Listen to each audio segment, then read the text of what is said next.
In this exercise, we'll draw crystal field energy level diagrams for each of 4 different ions, showing the electron populations of the d orbitals and both the high spin and low spin configurations, starting with Ti plus 2. Titanium is in group 4 of the periodic table, so a Ti2 plus ion has 2 d electrons, and they'll both be in the T2G level. So this is the low spin configuration, but the high spin configuration would be exactly the same because there are only 2 electrons to deal with.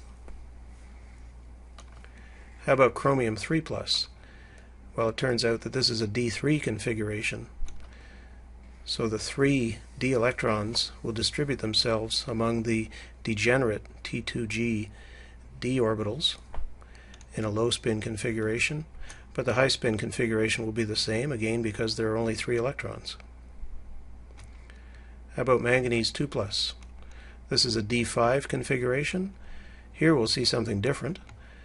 If we were to occupy the T2G levels with electrons, we would put 1 each spin up and only then pair up 2 of them with spin down electrons. So for the low spin it looks like this: 1 unpaired electron. For the high spin, all 5 electrons would be unpaired. And finally, Fe3 plus.